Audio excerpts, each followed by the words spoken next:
So one-on-one session. Okay. I have some questions about.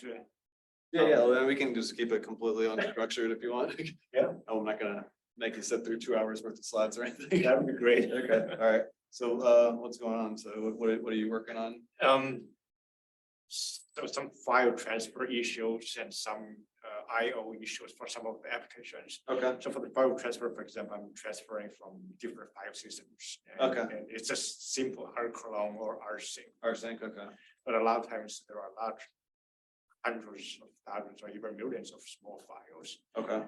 And you can see because of the smaller files, the performance is will be very, very poor sometimes. Sometimes because of maybe read-write issues, sometimes because of the metadata issues and so on. Right. And also there's a transfer from the local machines to cloud, for example. Okay. That's painfully slow. Right. It sometimes depends on there's quota from, for example, from GCP. They have for ordinary users the limited transfer rate to like maybe a few hundred gigabytes per day. Okay. And that may be one factor, but the other factor is it may be just intrinsically slow, and because of smaller numbers, now rclone is going to copy files and checking files and so on.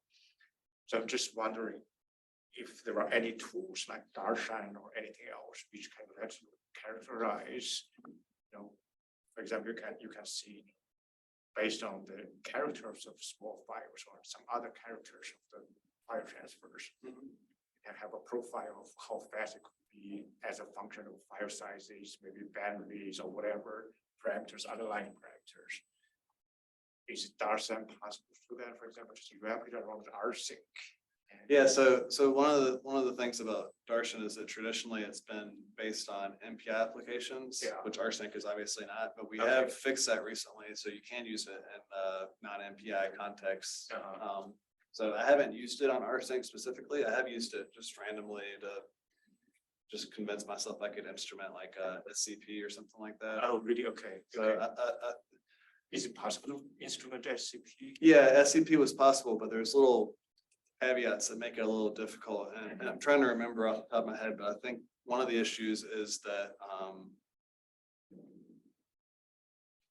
and this may be fixed, but there's some sort of like a multi-processing that happens so that maybe fork is called or something else launches a process that does the transfer in the background. So at least that's what I think I saw with SCP, is that the process that you launch whenever you call the command is not the actual process that does the underlying transfer. Okay, so SCP is the script calling some other processes. Right. So it's maybe using fork or exec_ve or something like that. I think that and when I was doing all this testing, we didn't have all this stuff sorted out. I think all that stuff should be fixed now. So if rsync or rclone or whatever is doing something similar, then I would think that it would be able to help out.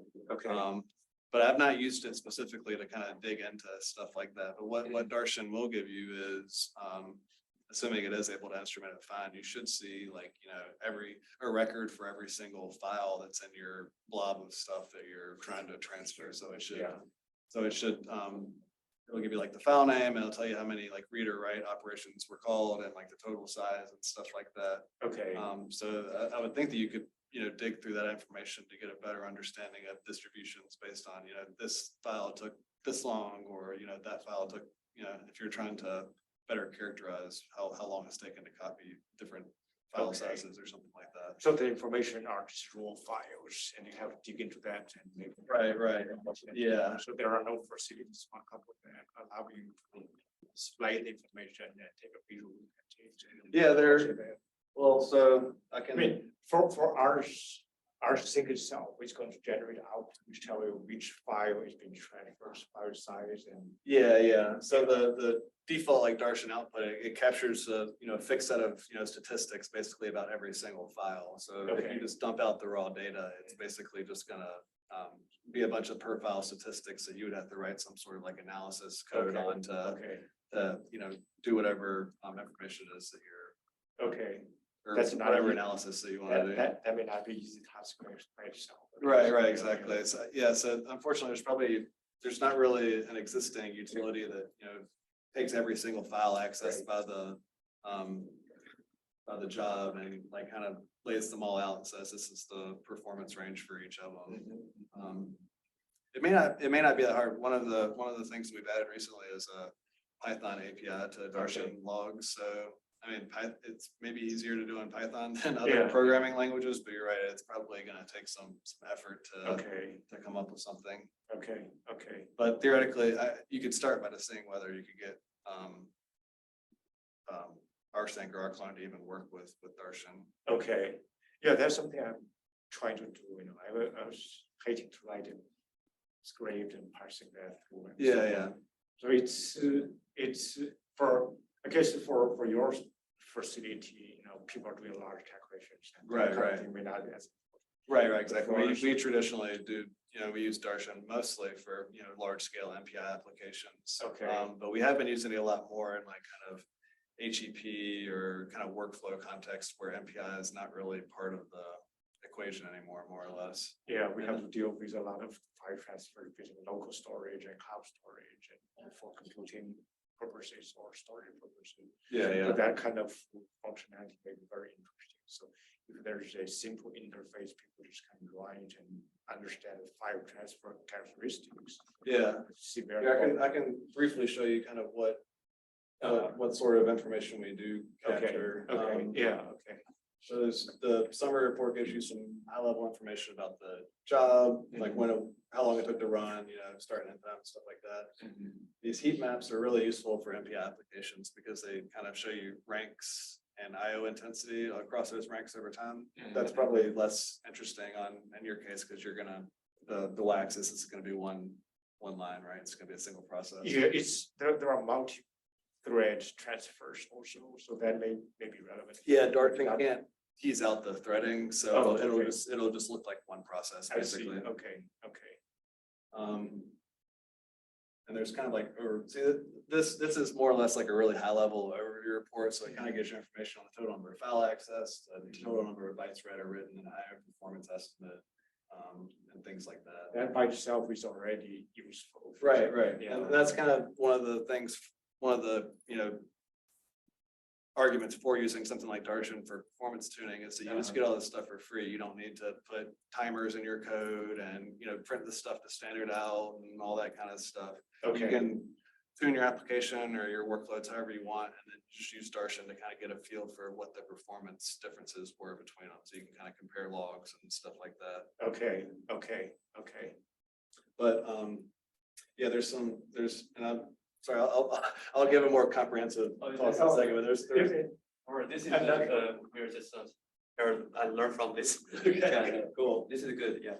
There's and these slides are, I'm sure you can find the slides, but there's if you go far enough down, there is a slide about this one about how to use Darshan in non-MPI context. Because like I said, our bread and butter has traditionally been MPI, so there's some explicit things you have to do specifically to get non-MPI working, which is mainly this. So you've got to LD preload the Darshan library, and you've got to use this environment variable to make sure that it's working in non-MPI use cases. But this should be all that you would need to do do this, run your rclone or whatever, and then it should dump out logs, assuming it works, and then you can kind of use the source summary tool to give you the statistics for an entire rclone or rsync transfer. Okay, I may just install it. Yeah. And so the non-MPI stuff, there, like I said, extra hoops you have to jump through, but there's nothing special you have to do when you're building or configuring Darshan. This is actually a pretty easy scenario for it. So there's not a whole lot, just a couple environment variables and run your application basically. Yeah. Okay. So that's for that application. Then there's another application. Oh, I mean, for this one, for rsync or rclone between the same machine or different machines, can you work without any problem? I mean, when transfer between machines, is it still going to be applicable? Yeah, so that creates another challenge. So you'd have to. I've done this before when I was trying to figure out how to make it work with SCP, but you'd have to basically set up something in your bash RC on the receiving end so that Darshan, this LD preload environment variable set, and this environment variable so set. both ends have these. Right, because you'll be able to get the sender side of the or rsync or something like that, but you need to have something stood up on the receivers and Okay. to characterize that aspect of it. So maybe it's useful for you just to have one end of it, but if you need to have both ends of it, then you'd have to kind of get Darshan working on like a login shell or something like that. Like, Okay. just bash RC is, I think, how we've kind of done that in the past, because then you're setting this environment ahead of whenever the SSH or whatever happens that gets you on the other side. Okay, so in that case, probably cloud transfer is going to be out of place. Yeah, the cloud transfer, I'm sure, is not going to be Okay. feasible in that kind of environment, but you could maybe at least get the sender's side information. Yeah, so there's a specific sender information, even Right, if right. there's no receiver information. Right. That's useful enough already. It's Okay. just sender information. It also has the file sizes and. Yeah, absolutely.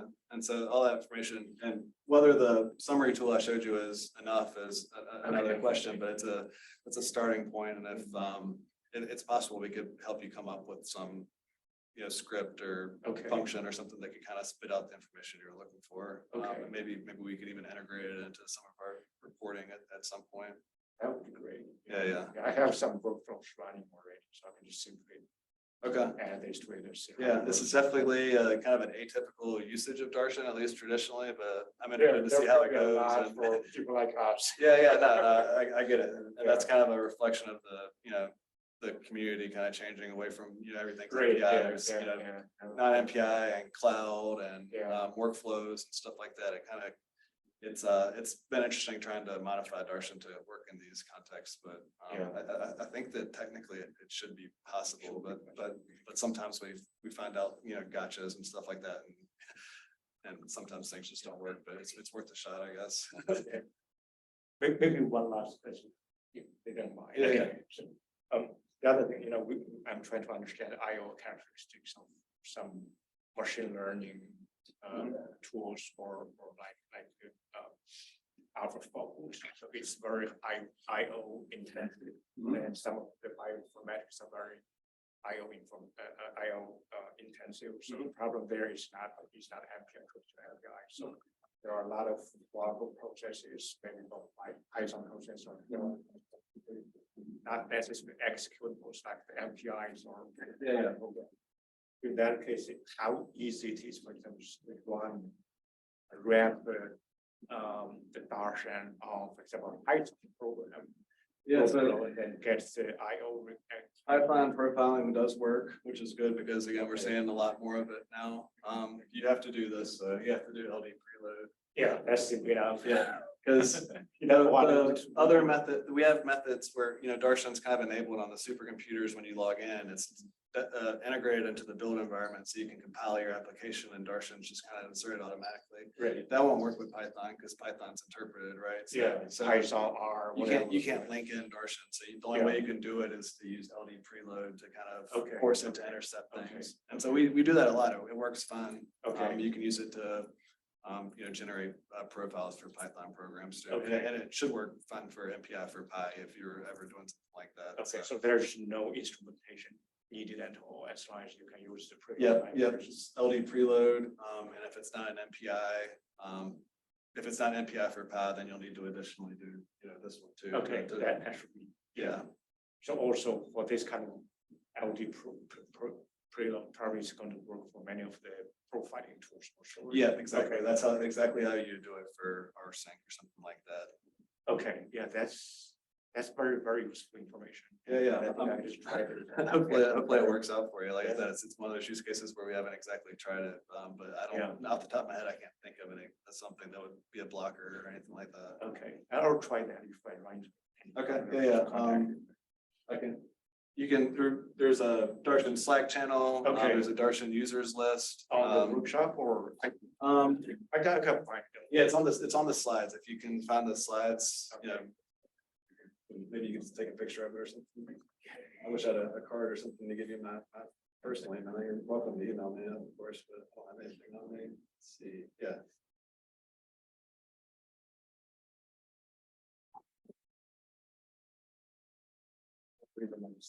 I set up, take a picture only after 5 some seconds. I have to figure out how to fix that. No worries. Thank you. Yeah, feel free to reach out on Slack or there's a mailing list. Any of those works fine. And Okay. we'll be happy to work with you and see how it goes. Yeah, great. Thank Cool. you. Yeah, thanks for stopping by.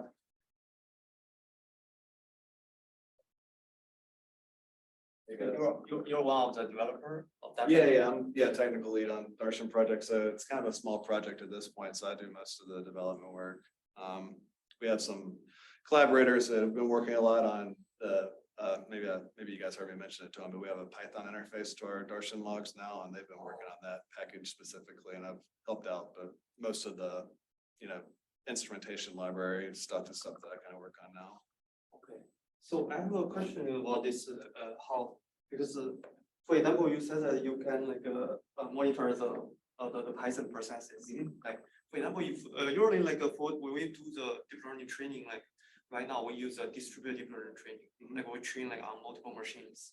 Okay. And it runs many small processes, and each GPU have one processes, Okay. have a one rank, how this Darshan can measure this IO. So how does it distribute the processes? Is there some sort of TensorFlow-y, Yeah, TensorFlow or PyTorch, this kind so of. that they know how to launch stuff on different node or processes basically on different nodes? Yes, yes. Okay.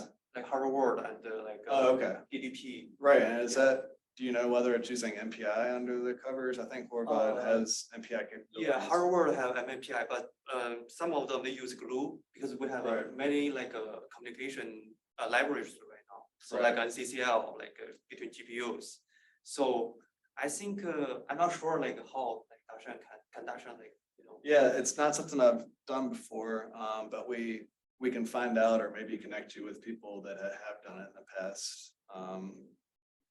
There's the DLIO, if you're familiar with it, deep learning benchmark. Oh, okay. Hari, the guy who works on that, I think has tried to explore kind of this usage of Darshan and TensorFlow or other contexts. Yeah, PyTorch. Yeah, I think it's very important because right now especially for the large language model, their IO pressure is pretty high. Okay. So data set is kind of very large. Yeah, and this is again another use case for Darshan where we, at least as the developer team, have not really had much, hands-on experience in these contexts, mostly because we don't do any machine learning. We don't have any kind of use cases ourselves, so we'd have to be doing examples or tutorial type stuff to figure it out. So I don't have a good finger on the pulse of what would work versus what wouldn't. I know that people have. I think, which one is it? PyTorch, I think we might have a problem where Darshan doesn't work at all. Oh. With the data loader specifically. Okay. And I'm not super familiar with these different software pieces, so I don't exactly know how it works, but my understanding is that the TensorFlow data loader uses this kind of clone system call to launch a new process to do the IO. Yeah, it has some background Yeah. that to prefetch the data. You're right. Yeah. And whatever method they're using to spawn a new process to do that stuff in the background, it's completely opaque to Darshan. We can't kind of insert ourselves on the new process. We can make it, we do have it working if an application calls fork, we can gracefully insert Darshan on the children processes. It works fine with the exec VE family of calls if they do that. But for applications or systems that do clone system calls directly, which is what we think the data loader, I think, is doing. Yeah. I don't think, or I'm not sure of a technical way to even accomplish it. So it may be something that Darshan can't really help out with, unfortunately. Okay. So there's always that potential. But again, so yeah, I haven't tried it personally. These these weird caveats, but it's certainly worth a try. The worst case scenario is you try to instrument with Darshan and go to look for your log and it's not there or something. It shouldn't crash your program or whatever. So Darshan basically monitors on the process level, Right. So each process is how the IO. Right. So in non-MPI mode, you'll get a log file for every single process that's launched. And in our traditional MPI mode, what happens is all those processes, whenever MPI shuts down, they'll kind of collectively agree on what data they're writing to file and write out one big file for the entire application. Okay. But yeah, so there's a couple of different modes. You either get one log for a giant MPI application, or you use the non-MPI mode, and then you get a job, or you get a log for literally every single process that was launched, basically. Okay, so basically like there's one website that's ALCF like public data. I think they have the log. I think maybe some of you. Yeah, it's pretty old, right? The Mira one, yeah, like yeah. you deploy the Darshan. Like, Yeah. I didn't do that specifically, but I'm aware of what you're talking about, the old Mira logs. Yeah, the old years Mira ago. log. Yeah. They have like the Darshan logs, and I'm not sure that one is like monitors on the application level or on the whole like machine level. Right. Yeah, so Darshan's application centric, so it's capturing an application's view of what's happening, but if you monitor every single application running a system view anyway, it's just by virtue of having all the applications. Right. So that's a lot of researchers will use or facilities too, will use Darshan in that sense. They're looking at, what happened across all of 2023 on this system, or what happened this month on this system, or Right. what do our applications look like in general, or stuff like that. Right. Yeah. So it's application level. We're not monitoring the file system itself. We're not running on the storage servers and but we're actually instrumenting the applications themselves and seeing what they're doing and what kind of performance they're getting, basically. Okay. Maybe I have another question. Is that one is like, for example, like because the storage also deployed on the server, right? Or like a storage server, like so basically like you connect with the bandwidth is like between the computing node, like the bandwidth usually like it's very low, like not compared with the your I/O with the storage server, like. What's the difference? Like they are using like much more high bandwidth because they have more like advanced like connection, like hardware, like IC or something, like PCIe or this kind of. Sorry, I'm not sure I understood the question. Maybe. Right. So because like for example, like because when we do because I do like some machine learning work, so there's a lot of communications between the different nodes, but the computing node usually the bandwidth is around like 10 gigabyte or 20 gigabyte or something like that each process. But for I/O part, usually the bandwidth is much higher, like hundreds of gigabyte per second. Right. So I think the hardware support for these two different like communication type is different, right? Yeah, so I may not still be completely understanding it, but it may just be that because the speed is totally different for computing node, like between the node to node computing, they are like kind of slow compared with our interaction with the storage. So you're saying that you can communicate with the storage system faster than you can communicate with another node? Right. That would be very surprising to me. That doesn't match my intuition of how the system should work, because to get to the storage system you have to transit the compute node network anyways. There's not like direct links to the storage. Okay. So that would be surprising. Oh, okay. I probably understand that, because usually people talk about the memory bandwidth, I/O bandwidth is the aggregate bandwidth, Right. not the point-to-point bandwidth, right?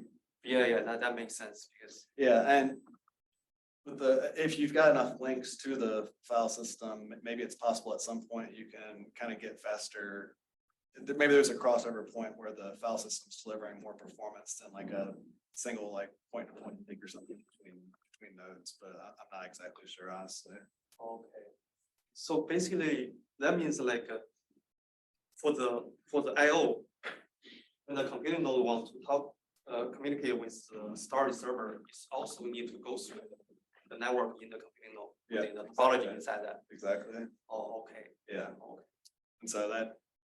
But for each process, usually you have an upper limit. For example, some of the analysis, the bandwidth is like 10 gigabyte or 50 gigabyte per second, right? So for each process, the transfer rate never can like beyond this point, beyond the 10 gigabyte. So that means like when you do the I/O, that means like we have multi processes talk with the storage server, right? Right. That's how you get more and more performance. Is you need more and more clients to help drive the storage system, because the single client is only, it's like you're saying, it's going to be kind of capped at what its individual, network links are able to achieve. But if you're able to kind of put the, power of a bunch of compute nodes together to use the storage system, you can get a lot more kind of aggregate performance that way. Right, exactly. So, I have another question before it's like, so all the files they are stored with like a data chunk, or just like they are split into different small servers, right? They're not like, for example, a whole data chunk. They kind of like split into like 10 small servers. That's what you should be doing, yeah. So like in my talk earlier, the default is to store everything on one storage device, but that's not the way you get good performance. So if you want good performance, you need to distribute across lots of storage devices typically. Yeah, of course, that requires that you have like something actually IO intensive. Like if you have a 2 megabyte file, then you distributing it over 20 servers isn't going to be super helpful. If it's a small file anyways, it probably be fine on one server. Right. Yeah. So is there any like cache layers between the like the operators, any cache layer between the IO like the storage server with directly with the computing node? Yeah. So cache layer. Yeah, the parallel file systems will have their own caches basically. They have their own cache layer. Right. So then that's what makes implementing a parallel file system, difficult, is that every client can kind of have their own cache. Right. And otherwise, every single write access has to go directly to the storage system, which is 5 hops away, and it's expensive. So that's not really a tenable way of doing things. So you let clients kind of cache data, and there might be some sort of locking protocols or some cache coherency type thing. Yeah. Right. There's definitely caches where performance would just be awful. People would not be happy, basically. Yeah. So the cache is a single node, or like a single server, single node, or they're like still the storage server inside the storage server. That's right. Yeah. Yeah. So there's caches on the clients themselves, and there's also caches on the storage servers too. So it's multiple layer of cache. Exactly. And so that's why that's part of the complexity that goes into Yeah. Oh, I wonder what is the cache policy like inside the policy algorithm? How you evaluate? I'm not sure. I'm not super privy to how it works, but maybe I don't even remember with Lustre specifically whether it's doing like locking or kind of leasing out portions of the file. I think Lustre uses locking, and something like GPFS was using like leases, like where you would give a client specific access to a range of the file, and then no one else can touch that range until they kind of request it back.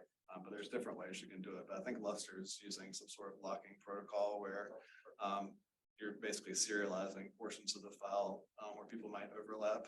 Oh, okay. And that obviously fixes your consistency problem, but it's a performance impediment too. So. Right. Yeah. Okay. Yeah. So you have what's useful? No. Yeah. We got started kind of late, so I was just talking with random people about stuff. So I don't know what's useful for you guys. Is one-on-one time useful, or do you want to kind of go through the presentation? And I have a LFS related question too, if you accept.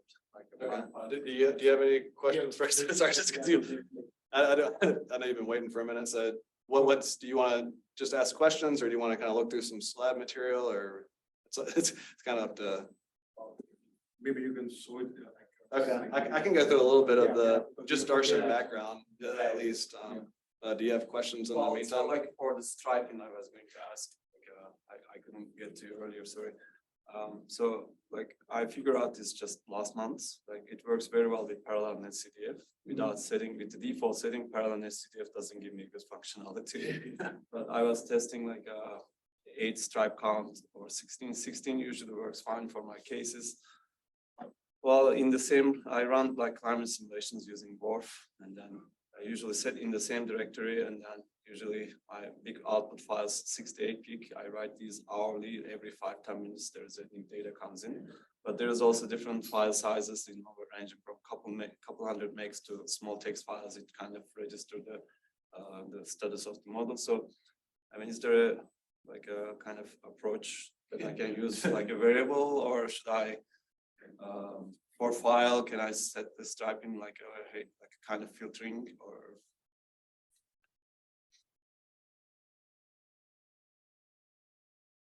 If I'm going off topic. No. Like I said, we've only got a few people, so to me, it's easier to not talk through 2 hours worth of slides and hope that you guys care and let you guys tell me what you're interested in. So,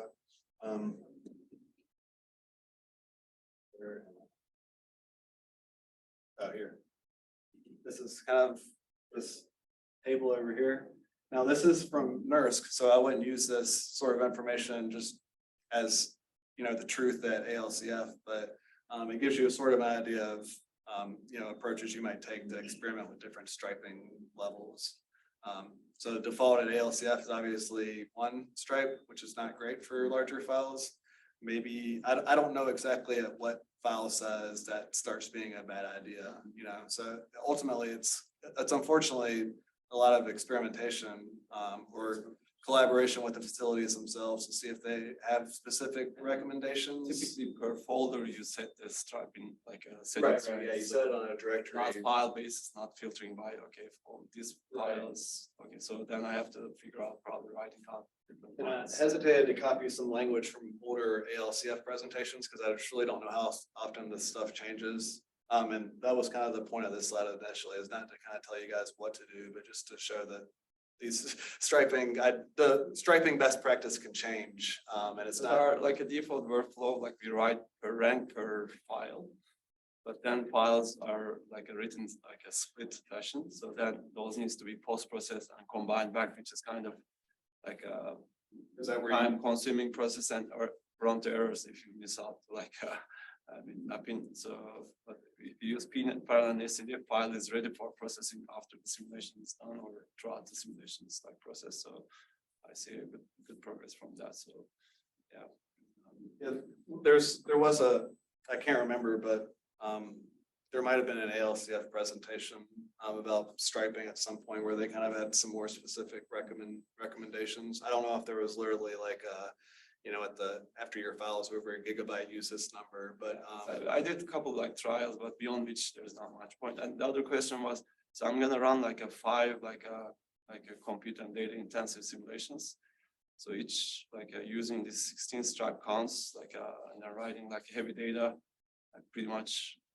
I mean, I'm gonna be writing per month 10 terabyte data for each in a day or so. Each simulation we write 10 terabytes. So concurrently, so this wouldn't cause any problem to ALCF site, right? That I overloading so there's plenty of room for the. Yeah. No, it'll handle that completely fine. Yeah, it's not something to worry about. And one other thing kind of related to striping I mentioned in my earlier talk is that there's this Luster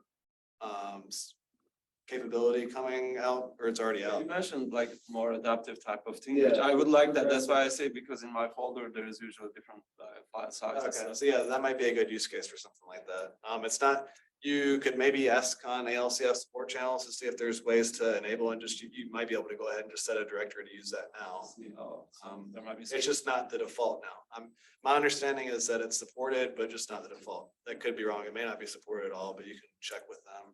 But it is something I'm sure they'll move to eventually. ALCF Orion's gonna use PFL, and I'm sure other facilities will follow suit mostly. Oh, I mean, I'm glad to know this option because back there was a hackathon in May. Chris Rowe from ALCF, he was mentioning that there might be something wrong with our PNet CDF code, but that's kind of more of an effort to fix the code. But this is as simple as just setting up making a parallel system is I've not experimented. I've not set the setting myself or experimented with it, but my understanding is it's maybe just a little bit more elaborate of a LFS set stripe call, maybe just a few more parameters or something like that. Okay, cool. Well, let's, hopefully that's useful, but, don't hesitate to reach out if you get stuck or just let us know how it I heard goes. about this Darshan before too, so I did postdoc in Argonne, so I was working with those guys. Okay. Dangxi, and then like he was Okay. good at like this compression work, and then Right.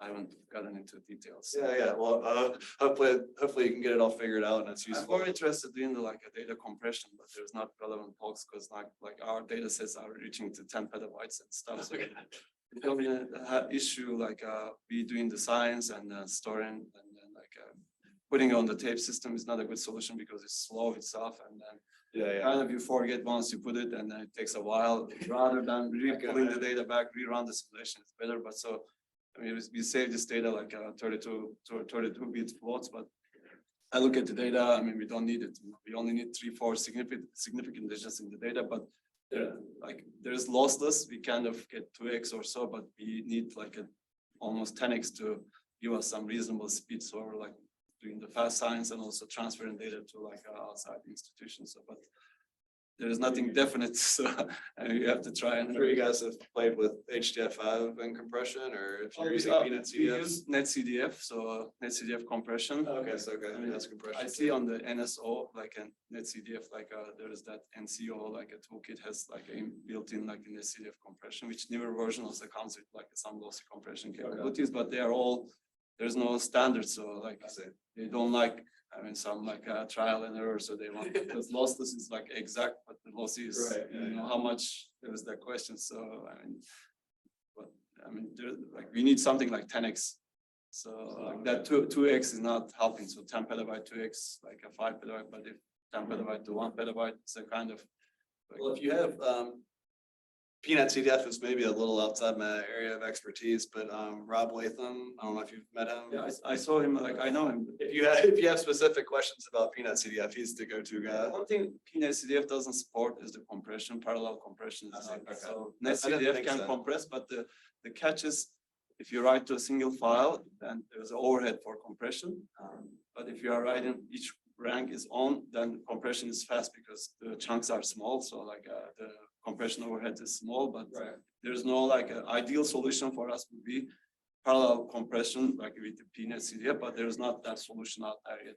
We have to write it our own, but it's a kind of task. Yeah, that doesn't sound fun. Yeah, someone else, yeah, maybe like can help. So we are part of the Insight project. And some people work with us, but some of the tasks are complex, I guess. Thank you so much for. Yeah, thank you. All right. Okay, I can go over some like basic usage. I have just a quick question before we start. So this could also be used with the GPFS, right? What's that? So Darshan could also be used with Yeah, GPFS. Yeah, we capture a little bit more details about luster, like just related to striping information, just because it's useful. And users don't always change striping stuff and don't know what they did, so it's useful to have that in the log after the fact to confirm whether they did something or not. But GPFS doesn't really have that notion of striping. It's all kind of like hidden. So there's nothing we capture about GPFS, but I don't know that there's, you know, I don't know that we're like missing any information or anything. It's just kind of a different system. So we haven't captured anything specifically about it, but it'll work fine.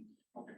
So basically Darshan captures, you know, counters or file records that have different statistics about the file at different layers. So the POSIX layer is our lowest layer. So any file system that uses a POSIX interface will be able to capture those calls and at least tell you, you know, the statistics like how long they took or, you know, the performance and stuff like that.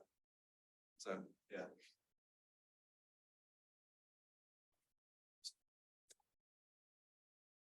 Okay, so Darshan's mainly for understanding and IO problems in your applications, obviously, so you can, you know, answer questions like how much time was spent reading and writing. Does it get better or worse as it scales? Does it change across platforms? And what's your priority for your tuning options to get the most out of your effort, basically? So obviously, Darshan is a tool. It's a lot of some of the characteristics that kind of made Darshan popular is that it's widely available, which makes sense. It's deployed on a lot of the different supercomputing sites. So here, ALCF, NERSC, stuff like that. So, typical DOE computing facilities, but also at different facilities, elsewhere. It's easy to use, so you don't have to change your application at all. And there's a negligible performance impact. So it shouldn't affect the overheads of your applications or anything like that. I think we've quantified it in the past, and Darshan might, add a few percent overhead to an IO operation, but 3% overhead on IO operation looks very much like the typical variance you would see on IO anyway. So it's impossible to kind of tease it out from typical behavior, basically. And it produces a summary of IO activity for each job. So counters, timers, other statistics like that. So there's two components. The Darshan runtime library is what kind of integrates into applications and instruments to the various layers of the IO stack. So there's basically, we just define wrappers for all the different IO calls. And then whenever we intercept them, we just capture a bunch of statistics and store those in memory. And then essentially, whenever the application terminates, we just write it all out to a log file. So there's the instrumentation wrappers that define all of the functions we intercept, and then the core library, which does all the kind of gathering the data and then writing everything out to the log file and stuff like that. Doesn't work on MPI traditionally, but we have that working now. Obviously, I think you guys all heard that talk, but there's a slide. I'm not going to go through all the slides, but there's a slide towards the end that gives you details on how to configure it for MPI usage or non-MPI usage. The other component is Darshan log analysis tools. So this is completely separate software, and it just it's able to use the library to parse stuff out of the log file, and then there's different command line tools you can use. Probably the most useful is, and I think I showed some figures from it just for a minute, is the, is it up here? Yeah, I guess it would be in this bin, but the PyDarshan job summary tool. You can install this by the pip, right? Yeah. So you can pip install Darshan, and that'll get you this entire stack, basically. Assuming this library right here is a C library. But we can have it packaged with pip if you're using Mac OS or Linux. Okay, so it doesn't work with Windows, and it doesn't work with Mac OS ARM processors, but it works for everything else. And so then you can just pip install that. And honestly, the older command line legacy tools are kind of slowly being deprecated, I think. So if you pip install, then that gives you most of what you would need anyways.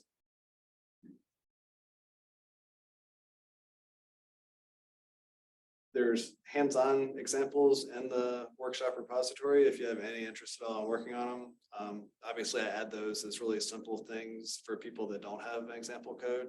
I know at least in your case, you had some stuff you were interested in. So yeah. I don't know if I would encourage you to use Hello World so much as I would just tell you to maybe try it on this stuff. Yeah. If you want a simple example or there's also a couple of examples in there that have A and B versions that you can run and see performance differences and kind of try and figure out why it's happening.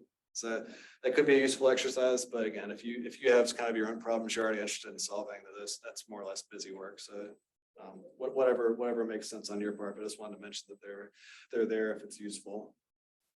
And so these slides are mostly geared towards Polaris, which is obviously helpful for you guys because that's the system we're using. The process for using Darshan on other systems is really almost identical, except for like where the logs are ultimately located for the most part. When you try to load this module, like say like there is no module there. Yeah, so might have to go further. Yeah, next slide. Perfect. Oh. So on pretty much every other ALCF system, you log on, Darshan will be loaded and you don't need to do anything. We haven't gotten that set up properly on Polaris yet. So there is an additional script inside the workshop repository that you can source right here, this Polaris setup env script. And that knows where the kind of secret Darshan module is and will module load it, stuff like that. So this step is not something you would typically have to do on a system. But for this workshop, this is kind of an extra step you'll have to do. So if you run that, you should see that if you do module list, you'd be able to see Darshan in your modules. And it also installs PyDarshan too, so you can use PyDarshan directly on Polaris. Yeah, so if you run module list, you should be able to see Darshan 343 there. Again, yeah, so other systems like Beta and Summit, this is happens by default. You don't need to do anything additional. So if you're using MPI applications, then the process for using Darshan once the module is loaded is really simple. All you have to do is compile and run your application. So in this case, all I've done is use the compiler CC to compile this Hello World C source code. And that links in Darshan directly. So after this command, Darshan will just be linked into the Hello World executable. And there's nothing you need to do at that point. All you need to do is you can submit your job like you normally would with QSub. And then assuming the job terminates successfully, then your Darshan log should be generated for you to go look at, basically. There's a command line tool that'll tell you where Darshan logs are stored. We didn't used to have this, and it was always a pain to remember on different systems where it was. We eventually just added this utility to simplify this. So you can use Darshan config log path to show yourself where they are stored. In this case, it's this Luster Grand Logs Darshan Polaris folder.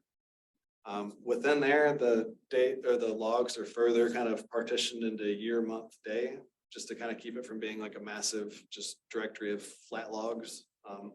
So generally what you would do is run your application and then go to the proper day for whenever your program terminated, and then go to the day for that and then look and see if you can find your log in there. In this case, one I ran a couple of days ago. You can see the file name here. Starts off with my username, followed by the application name, followed by job ID and kind of some other metadata. But essentially, it should make it so it's kind of straightforward to find exactly which log file is yours and which application it corresponds to and stuff like that.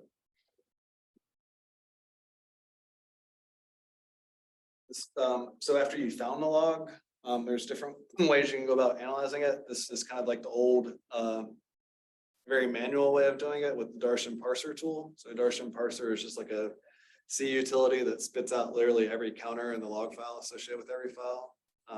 That's, if you know what you're looking for, that can be useful, but for most cases it isn't. But I just kind of showed this as a demonstration of something that you could do with that. So in this case, I've just grepped out the POSIX bytes written counter to tell me across all files which ones were written the most. So that's the example of something really simple you can do just with the bare bones Darshan parser. So most people aren't going to use this as their way to interact with Darshan logs, but as a way to kind of. In Linux, there is a command that is like the LSOF, like that gives everything like the programming access to all the files. Okay. So is it like something related, like LSOF, like what we use, and then we can add like C and which script or which runtime we have to see what file it is accessing. So it gives us like all the files. It also gives like what is the file in memory, what is the file. Okay, I feel like I've heard of that command, but I don't think I've ever actually used it. Okay. It will fill you, if you just use LSOF, it will fill your monitor, like, but, Okay. But you need to check like exactly what you are. Right. I'm sure that's kind of like more system level as opposed to application level. Okay, interesting. Yeah, I've not used that, but this probably, I'm sure, looks kind of similar to that. So you're probably going to want to use something like this Darshan summary report, what we call the Darshan job summary tool. And this is available with the pip install of Darshan. Again, the Polaris setup env script will install the PyDarshan package so you can do this. And then you just run this command to generate that summary report. So Python-m Darshan summary and then the log name. And then it'll output like an HTML file with a similar name. Unfortunately, there's not really a straightforward way to view an HTML file on a Polaris login node. What's that? Like a pie chart inside that or figures. Yeah. HTML. Yeah. Oh, that's amazing. Yeah. So generally what we do is SCP these to your workstation or something like that, unfortunately. And there's some warnings that are triggered on Polaris that you can ignore. Some process is pretty similar on other systems, and you can spec install the entire Darshan stack if you need to. So if you want to, yeah. So we don't usually spec install Darshan on the HPC systems because we like a little, our spec package isn't perfect, and we know exactly how to kind of configure it on the HPC systems.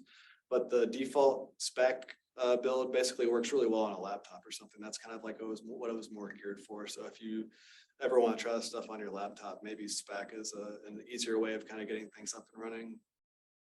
If you do try it on your laptop, then obviously that whole kind of integrating into the compiler stuff doesn't work as well anymore, or it doesn't work at all. In that case, you'll need to use the LD preload method probably to insert instrumentation. I configure my stack in my machine. Oh, So maybe I think.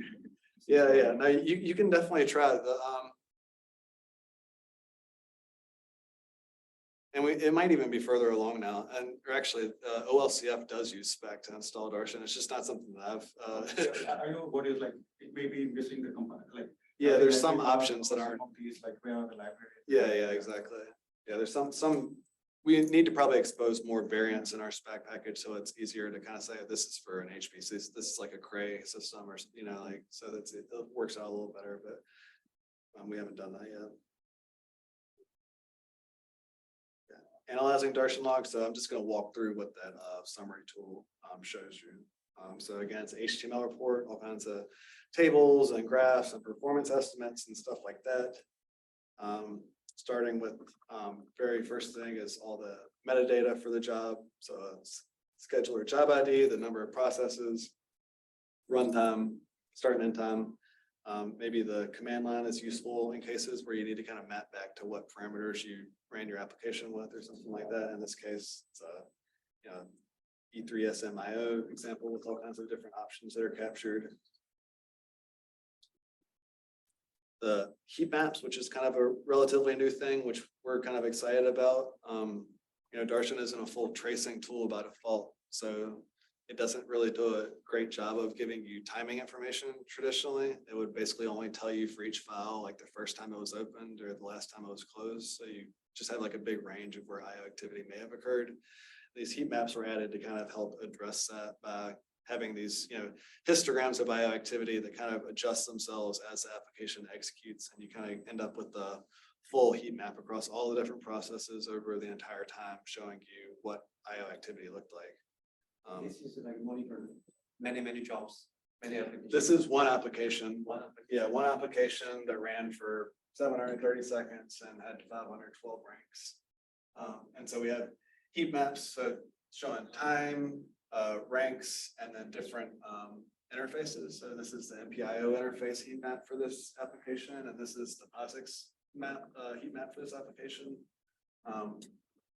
So you can kind of see that at the MPIO level, and this app is doing collectives, so it just looks like a big blob. All the processes that are participating. Collective IO transforms that down into a subset of the processes actually accessing the storage system. So that's one of the side effects of collective IO. It's one of the reasons why it's so performant. But you can see how drastically different it looks visually. And these are kind of summing over the entire, just to kind of visually give you a range of what's happening in aggregate.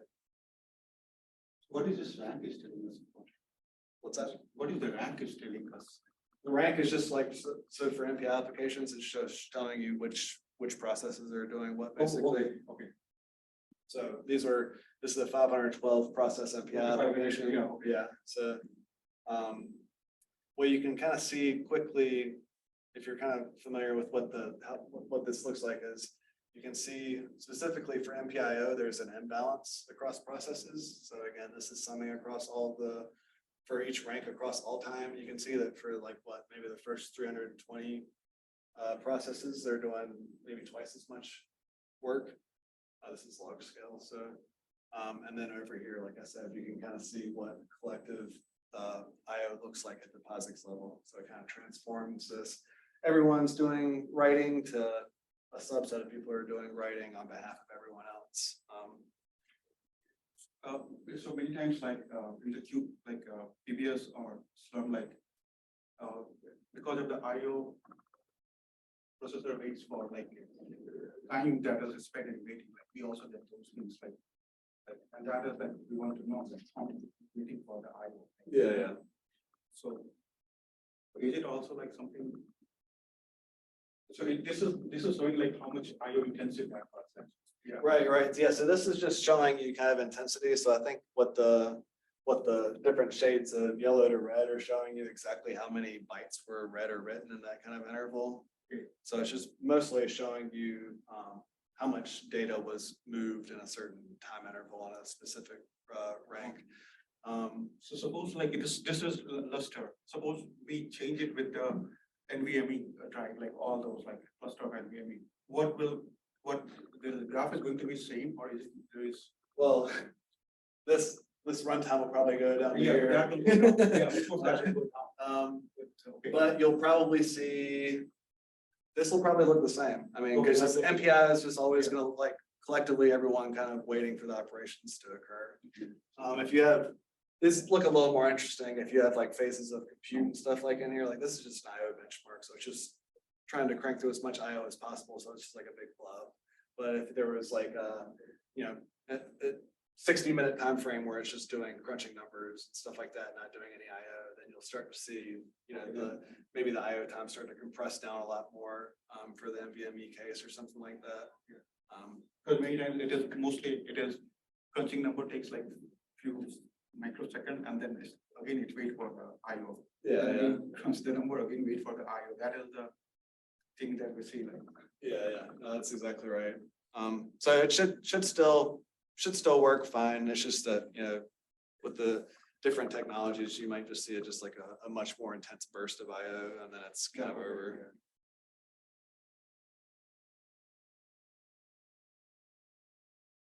This cross IO cost one is showing you across different interfaces how much time on average across all the processes was spent doing different operations. So, and it shows you the application runtime in terms of seconds and percentage of total runtime. But basically, the takeaway here is if, and this is an IO benchmark, so it's almost dominated by IO time. If you instead are kind of seeing your IO percentage like less than 10%, then there's really not as much opportunity for you to improve your application. So that's kind of a quick way of kind of just seeing what the total cost is and seeing if there's really a lot of gains to be had in terms of improving things. You can always just try, but if it saves you 1% of your runtime, then you're maybe like less inclined to spend 3 weeks doing it. So something to keep in mind. And then for each interface, we capture some more detailed stats. So this sort of section is available for POSIX, MPIO, HDF5, and things like that. But we can tell you, the number of files you've accessed, how much you read and wrote to those files, a performance estimate. So in this case, around 1 gigabyte per second for this benchmark. And then kind of like some file count summaries, like telling you the total number of files, read-write files, read-only files, write-only files, things like that. Operation counts for different interfaces. So obviously different interfaces have different operations. This is for POSIX, but we can just tell you like how many POSIX write calls, how many MPIO write calls, how many HDF5 write calls, read call, all that kind of stuff. So you can kind of see that information. This access patterns one shows you for read and write the total number of operations versus the total number of sequential versus consecutive. This is probably more useful, for hard disk drives where there's much more of a penalty to be paid for randomly seeking around in a file or stuff like that. So this was maybe more useful for kind of seeing stuff like that, but it's maybe less of an issue on SSDs or NVMe type devices. But still kind of useful to know for a file or for a set of files, like whether you're progressing linearly through them or if you're kind of seeking all over the place. Tells you a little bit about the access patterns for your application. Access sizes, this one's still, well, maybe less relevant for NVMe or something like that, but for typical parallel file systems, your access sizes are gonna have an impact on your performance you get. If your only interactions with the storage system are like, in the kilobyte range, you're just not gonna have as good of a day as, people that are doing 16 megs or something like that. It's just a lot easier to get better performance with bigger transfers, basically. So that's another thing we kind of look out for here. And in some disciplines, you'd be surprised at how much they're dominated by really small accesses. And it's not exactly straightforward how you fix that, but it is not a great thing for a file system all the time. Maybe new storage systems can help out more, or storage hardware can help out with that. I think this is the last example from the summary report, but this one shows you for different categories of data, how much data was read or written. So we've traditionally used this to show for different mount points. So we could show you, how much data you read or wrote on home file system versus the scratch file system, just to make sure you're doing. So you don't want to look at your home file system row and see that you wrote 20 terabytes to it or something like that. So just kind of sanity check that you're doing the right things there.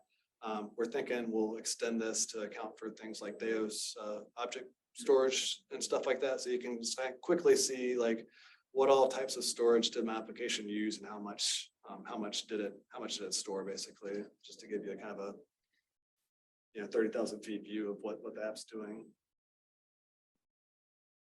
Yeah, so that's basically it for the summary reports. So there's a lot of information there. It's often been used in the past as kind of like a conversation starter with facilities staff. I mean, you can reach out to us too. We're always interested to kind of dig into these problems and help out too, but facility staff is also probably going to be a little bit more authoritative and kind of suggesting solutions for a specific system or stuff like that. And, these sorts of graphs or tables could give you the sort of information you need to get a conversation started. Like, why am I getting this sort of performance for this workload? I thought that this, seemed reasonable. Why is it only like 200 megs a second? I thought I could get a gig with this or something, like Darshan is a useful way to kind of bring some statistics and actual data to the conversation to see if you can make forward progress, basically.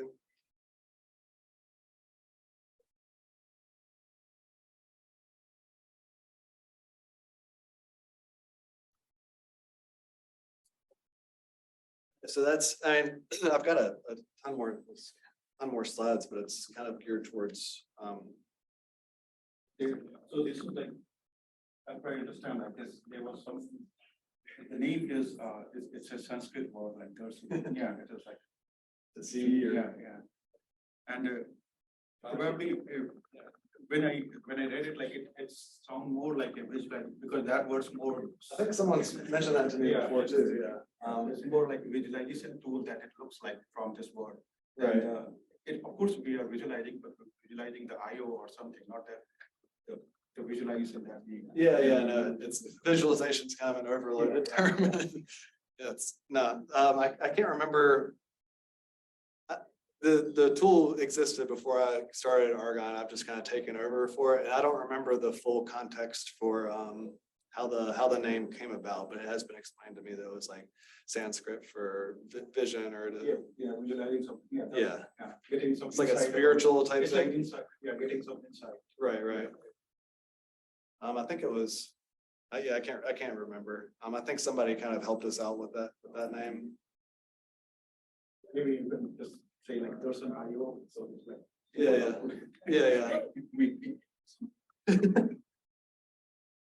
That makes sense. Yeah, so that is like Darshan IO is that me. Yeah, so I think that makes more sense. Yeah, that probably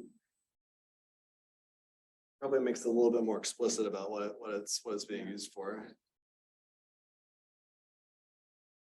Yeah, so do you guys have questions on kind of what we went over so far, or kind of maybe more specific questions about your use cases or what you're interested in? And I know you guys have both been asking questions pretty consistently, but I'm kind of hesitant to dive back into 60. I don't want to bore you guys with 60 more slides of like tuning stuff. So I kind of prefer to focus on if there's specific aspects that you guys are interested in or questions or. So maybe my interest is like I'm trying to implement like this thing at our HPC cluster at Chicago. So that could be something like give more insight about like we find it like the GPFS is many times slow. Okay. Yeah, and it is not like as expected as we got there, like something like from Lenovo, like this should be this much fast, but Wow. so that could also be, and So kind of monitoring and seeing when things slow down. Is there some sort of recourse you guys can do if you do notice a slowdown, or is it just to kind of get an understanding of how slow your system more, like, is? understanding, and then we can move to some other file system. Okay. Okay, so you guys are about up to here with GPFS at this point. Yeah. And there is one thing that is maybe, so GPFS is like a block-based file system, and this one is this object-based. So far, as far I know, like object-based does not have the inode restriction and all those things that the block-based has. But it's still, Lustre have the inodes. Yeah, Lustre has that stuff too. And I don't, and I guess GPFS, you could, it's not open source, so you're kind of just, you can't, you'd have to kind of be privy to the information or just kind of guess. I'm not exactly sure. It does seem like a lot of the labs have moved more towards Lustre. I don't know what Now they are. I don't know necessarily what the reasoning is. I've never compared them, you know, a similarly priced Lustre file system versus similarly priced GPFS file system. I don't know what the comparison is, but They charge a lot for just for the maintenance. Like, what's that? for the maintenance license, like it is like they charge like 100,000 Okay. Okay. Yeah. for the maintenance. The Lenovo. Wow. That is. That might make a bit of an impact. Yeah. Yeah, maybe it's faster then. It's just, you just gotta pay a lot more for it. But you're not having good success with it, at least. We didn't find that much like that, but maybe the things that we don't have to control things that you have been saying about like. Yeah, those and things, that's definitely an observation you can make, and I'm not sure whether is it a good thing to have the control and be able to get better performance, or is it another vector for, you know, making uninformed decision, you know, like everyone's choosing a stripe width of 1 for their data. Like, I mean, sure, you can tune it, but is that really a great default, you know, scenario? I mean, I guess I could go both ways with it.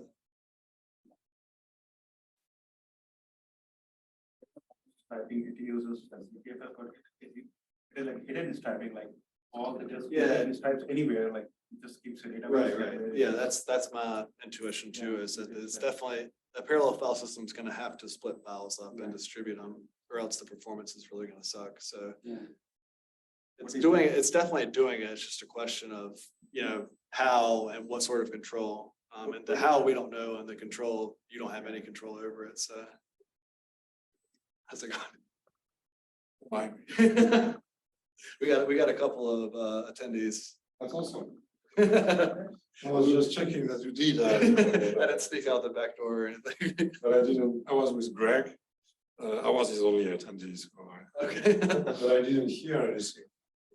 Yeah, we're being Because the quiet. installation is pretty good. I was wondering if I left you for 1 hour by yourself. No, So great. You have it. we're thriving. We're thriving. Okay. I'm going to check on Rob, but I think he has a. Yeah, he's got to have a crowd, or else everyone just went home. Well, there is a visualization track. That where everyone's at? Making some call. Cool, Concurrence. I haven't checked. cool. I'll let you. Thanks. No. We're not as cool as the visualization track. So, So this is Slack is also, channel is also like active right now. oh yeah. We just kind of added it within the last year. Before that, we were kind of just a users list, and like GitHub issues and stuff, but it's been nice to kind of have people come ask more like just general questions, and it's just a nice kind of communication channel. It's not as formal, I guess. I'll skip over the tuning stuff. You guys can always have a look if you're interested in kind of stepping through some examples where Darshan shows how things might change. I'll show you, just because we got some more time, some different things you can do with Darshan. Again, we're back to the non-MPI. I won't say anything more about that, but if you need to use Darshan outside the context of MPI, then just kind of follow the instructions here. Darshan does have tracing of IO operations. It's just not how we operate by default. Tracing is just a lot more expensive. You know, you could have 1 million operations to a file, and then we got to store all those. So that becomes a little expensive. So our default mode is to just capture a very fixed amount of size for each file rather than like a indefinite amount of stuff for each file. But if you're interested, you can always enable this. All you need to do is set an environment variable, and then it gives you a full trace of the read-write operations. There's a similar tool from the parser that dumps out the tracing information. The heat maps that I showed earlier can also display the traces exactly. They often cases look pretty similar to each other, but they are, you know, finer grained, obviously. By default, Darshan will condense if an application accesses a shared file. So if every process accesses a file, then Darshan won't store, you know, if there's 256 processes, it won't store 256 views of that record. It'll collapse it all down into a single shared record, which saves out on, you know, memory and file space and stuff like that. But it does throw out some of the details that, you know, were there in the per process information. So you can disable this behavior by setting this environment variable. And just to kind of visually show you what it looks like in the log output, we use rank -1 to denote a shared file record, which means every single process accessed it. In this case, you can see every single process wrote around 25 gigs of data. If you disable those shared file reductions, then it no longer kind of collapses everything down, and you can see the per rank information. So that's really helpful for things like collective IO, where you really care about what each process is doing and not just kind of like what happens in aggregate. So for instance, you can see here that for this same exact workload, we can see that rank 0 did a lot of writing, 157 megabytes, and then rank 255 did nothing. And that's again part of an artifact of the collective IO. Some ranks are going to do the IO, and some are just going to be idle and have everyone else do it for them. And this is a tool you could use, or a setting you could use to kind of gain more insight into that sort of behavior. Last thing I'll mention is we were constantly, you know, we're very much concerned with minimizing our overheads, which means we set aside like 4 megabytes of memory for a process, and if you use more than that, then Darshan just stops capturing new information. It turns out It's 4 gigabytes is fixed like for a process. yeah, and you can bump those, but it's traditionally not been a super Yeah. fancy way of doing that. It's so Yeah, I understand, like, we don't want to, like, yeah, it is just like giving us insight. It's not like we want to make this thing. right. Yeah, And all the, we got to be kind of cognizant of the way we design things, because we want facilities to keep enabling us in production for users, but they won't ever do that if we take all the memory from them or make their IO 10 times slower. So there's a lot of things we wish we could do, but we've got to be very careful not to kind of throw off the balance of, you know, how much overhead we're allowed to introduce. So that's why we kind of do things like this. But with this, you know, configuration system, it gives you more control over saying, I want to be able to trace upwards of 10,000 POSIX files, or I want to be able to trace with these name exclude and include. You could just say, okay, this will tell Darshan, don't trace anything, or don't instrument anything in the home directory. Don't instrument any compiled Python code. Don't exclude or don't instrument any shared libraries. But do instrument HDF5 files. So there's ways you can kind of filter what it captures. And this has been really helpful in the case of if you're going to be using Python. This might be something that you'll have to use, because for whatever Python, if you look at what Darshan captures for Python programs, it's almost exclusively stuff like this, like Python compiled code and shared libraries and stuff like that. You're not interested. You're not using Darshan to see that it opened up a shared library, or, you know, that's not the interesting stuff. The science stuff is what you're interested in. And unfortunately, since a lot of that stuff happens towards the beginning of the application, then the entire Darshan log is just filled up with stuff like this you don't care about. So this sort of configuration system is used to, you know, kind of work around that to ensure that you can always get the full capture of information that you want for your program. So I'll mention that for you, because if you do use it for Python, I'm sure you'll run into this problem. Yeah, this is very helpful. Yeah. Yes, I think that's all I'll kind of go over in slides. And like I said, I left out a decent chunk in the middle, but I'm not sure if that stuff is useful for you guys, and you guys can kind of decide whether it's a good use of your time or, so. Let's see, how much time do we have?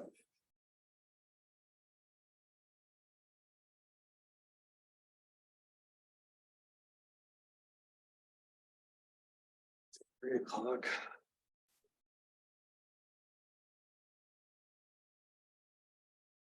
3:30. Okay, so I guess we have a half hour. I haven't let you guys stop for a break or anything, so feel free to take a break, but I'll hang out in here, and if you guys have questions, feel free to keep shooting.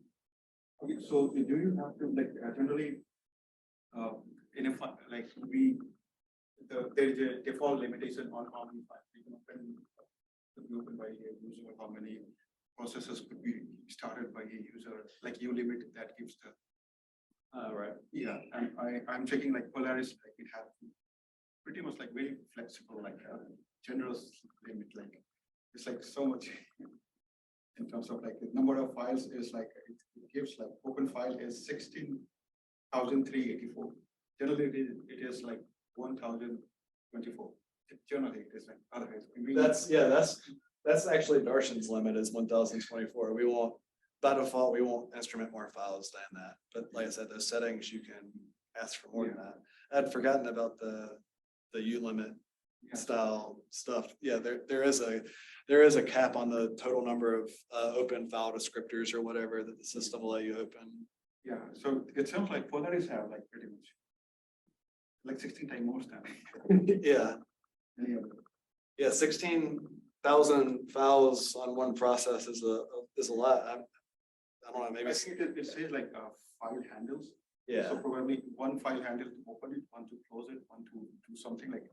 I don't know how we say it is.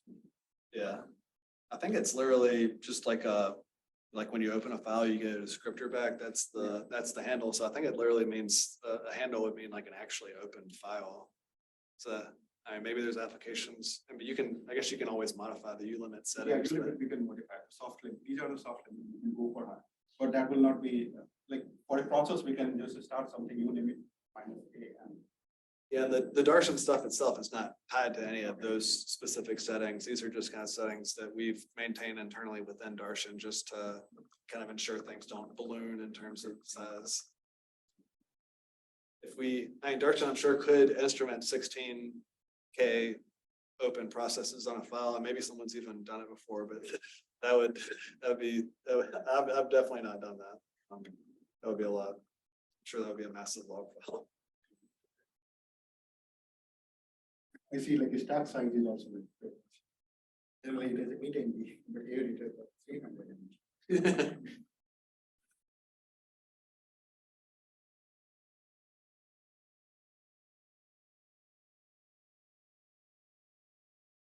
Thank you very much. Thanks for hanging out, guys. I'm glad it was useful, and like I said, please let us know if there's questions or feedback you guys have or something you don't quite understand.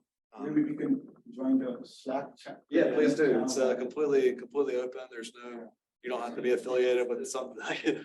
This slide will be uploaded to the Slack channel. Yeah, if you have access to the box folder, do you guys have access to it? Box.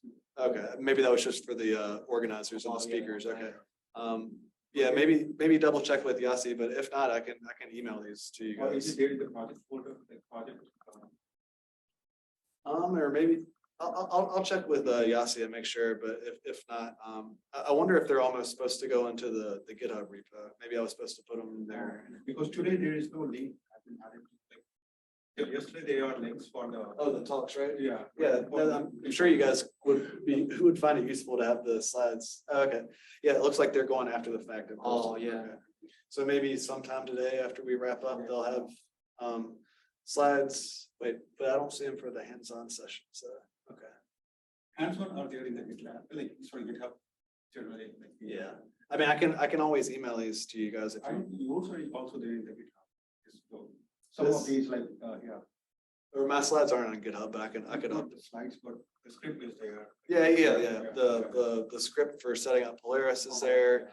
And there's a few examples in there that kind of give you example job scripts and applications that you could run if you're interested in it. But again, I think you guys both have your own kind of use cases already in mind, so I'm not sure if that's useful as much as kind of just trying to make sure you can get Darshan working on what you already are looking at, so. Yeah. Oh, so how long you have been involved with Darshan? So I've been at Argonne for 10 years, and I think I've probably been working on Darshan stuff for eight or so years. Took over, the project more or less a couple of years ago. But it's kind of winding down a little bit. A lot of our work recently has been on the analysis tool side, so the PyDarshan related stuff. But aside from implementing some Deos instrumentation stuff, which we're working on, there's been a lot, there's less and less that we do each year on the runtime side. I feel like we've gotten to the point where we're instrumenting most of the libraries people care about. And we work on most of the systems. So it's the amount of work I feel like is kind of scaled down. And so now I'm kind of curious to see what we kind of focus on next. I think we'll keep pushing on analysis tools and stuff like that for the time being, but I guess we'll see. This is open source, so Yeah. maybe if more people are using it, Yeah, there will be more exactly. contribution. Yeah, we definitely, we don't have a ton of contributions, but some of our big contributions, some of our biggest aspects of our code have been contributed. Like I said, the PyDarshan stuff itself, stuff like that.